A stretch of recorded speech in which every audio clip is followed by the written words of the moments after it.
Hey, did you hear about Jimmy? Yeah, that really bites. Dude, uncool. He could die. Sorry, I'm just trying to keep things light. There's been 8,000 patients admitted with a snakebite this year, and not nearly enough antivenom.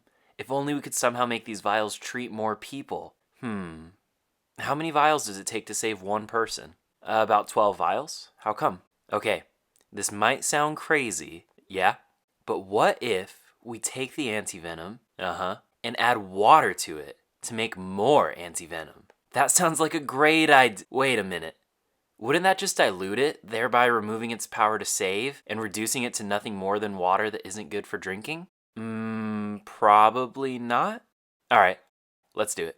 Recent studies by the Pew Research Center and Lifeway Research state that 70% of the Christian youth leave the church after college, with about half of those never to return.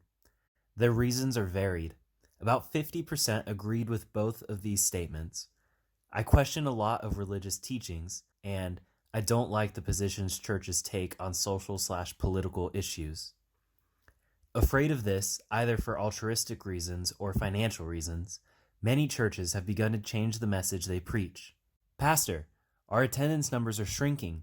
It's been 2,000 years of the same boring ideas. The people want something new.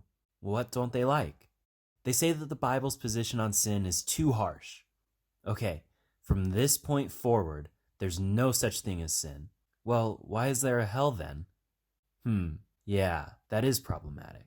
Okay, from this point forward, there's no such thing as hell. They also say that only Christians going to heaven is too exclusive. Okay, from this point forward, everyone goes to heaven. Well, why did Jesus say that he was the way, the truth, and the life, and that no one comes to the Father except through him then? Yeah, that is problematic. Okay, from this point forward, that thing that Jesus said didn't mean anything. Well, what now? We should probably change the name of our church. C.S. Lewis calls this form of Christianity Christianity and water.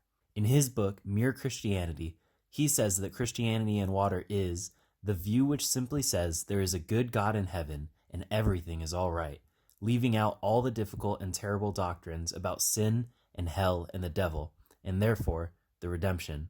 See, if there's no such thing as sin or hell, then Jesus coming to earth and being crucified, buried, and resurrected was completely pointless. Watered-down Christianity takes away sin, not by Jesus' death on our behalf, but by simply saying that it doesn't exist or that it doesn't really matter because God's love is just so overpowering. The process of making antivenom is complicated. In order to make some of the most common rattlesnake antivenom, sheep have to be injected with the snake's venom and then have their antibodies harvested by doctors. Just as the sheep must be injected with the snake's venom in order to make antivenom to save lives, Jesus is known as the Lamb of God, who was injected with the full righteous wrath of God against sin in order to make salvation available to all who believe. In watering down the gospel, much like watering down antivenom, we take away hope for those who realize they're sick. We can't allow that. The antivenom is too important. The gospel is too important. Eternal souls are at stake.